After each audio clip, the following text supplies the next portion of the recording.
नमस्कार साथियों, आज हम लखनऊ यानी महाराजा लाखन पासी की नगरी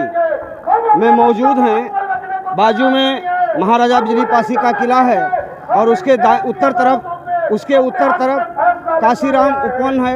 और यहाँ आज 9 अक्टूबर को राष्ट्रीय बौद्ध महासम्मेलन हो रहा है। क्रांतिपद न्यूज़, यूपी राजधानी न्यूज़ की तरफ से हम इस कार्यक्रम को कवर करने के लिए यहाँ पर मौजूद हैं। हमारी विरासत जो सामाजिक और सांस्कृतिक विरासत थी, जो तथागत बुद्ध से लेकर के बाबा साहब महात्मा फूले, पेरियार और उसके बाद मानव कांशीराम और मंडल की जो पूरी लड़ाई, इस पूरी विरासत ने हमें ये जमीन और ये जगह दिया, हक हुकूक की ये आवाज दी कि आज हम यहाँ खड़े होकर इस वक्त की जालिम तानाशाह सरकारों के सामने, समाज में जातिवादी सामंती मानसिकता वाले लोगों के सामने आंख में आंख डाल करके अपने हक हुकूक की बात कर पा रहे हैं, तो ये सब उस सांस्कृतिक विरासत की वजह से हो पाया। इसलिए हम पर एक कर्ज है, वो कर्ज इस बात का है कि हमारे पीछे के लोगों ने तो बड़ा संघर्ष किया, कुर्बानियां दी, आंदोलन चलाए,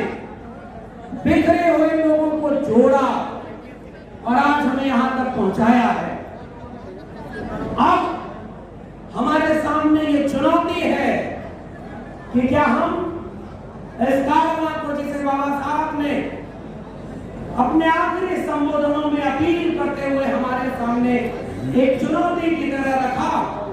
कि बड़ी मुश्किल से ये कारवां यहां तक लाया,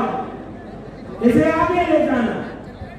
अगर आगे न ले जा पाना तो इसे वहीं छोड़ देना, पीछे न जाने देना। मेरे लिए इस मंच पर खड़े होकर उस चुनौती, उस हकीकत से आपको रूबरू कराने का मन है कि साथियों, हमारे सामने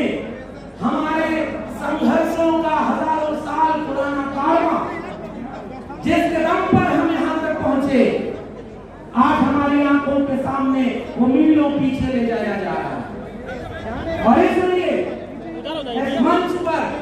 खड़े होकर मुझे लगता है कि एक ही वादा करने की जरूरत है कि ऐसे वक्त में हमारी जिम्मेदारी क्या है। तो मैं अपनी जिम्मेदारी दो तरह की समझता हूं। पहली जिम्मेदारी अपनी जड़ों को पहचानने और लोगों को अपनी जड़ों से जोड़ने की होनी चाहिए। और यह बात हमारे पुरखों ने कह दिया है कि जब जिन समाजों की सामाजिक और सांस्कृतिक जड़ें गहरी नहीं होती, उनकी राजनीतिक जड़ें भी मजबूत नहीं हो पाती। उत्तर प्रदेश के लोगों, इस बात को आप जानते हो, जिस मानव कांशीराम का आज स्मृति दिवस है, उत्तर प्रदेश में उन्होंने ऐसा सामाजिक, सांस्कृतिक और राजनीतिक आंदोलन चलाया कि आजाद भारत में पहली बार जो सबसे हाशिए पर ढकेल दिया गया था, उस पैगाम से खड़े होकर एक ऐसे राजनीतिक नेतृत्व को हमारे सामने रखा जिसने पहली बार इस प्रदेश के सूबे के मुखिया के पद पर बैठकर इस भारत के लोकतंत्र को असल में चरितार्थ करने का काम किया था, वह सामाजिक और सांस्कृतिक आंदोलन। मगर आज हमारे सामने एक चुनौती है साथियों, हमारे सामने वो तमाम तरह का दृश्य है जो आपको अपने बच्चों को जड़ों से न जुड़े होने के नाते उन्हें बरगलाने में कामयाब हो जा रहा है। वो उन्हें पाखंडी बना रहे, वो अंधविश्वासी बना रहे, वो कर्मकांड में फंसा रहे। और जब भारत का संविधान लिखा गया, उस समय एक भरोसा इस नए मुल्क में नागरिकों के सामने रखा गया था कि अनुच्छेद 51A के तहत इस देश को हम तर्क, विज्ञान और वैज्ञानिक चेतना से संपन्न करेंगे। और जिस तथागत बुद्ध को हम याद करते हैं, मेरे लिए बुद्ध एक विचार का नाम है, जिनके मूल में प्रज्ञाशील करुणा के साथ तर्क विवेक है। और अफसोस ये है कि आज हमारी पीढ़ियों को, नौजवानों को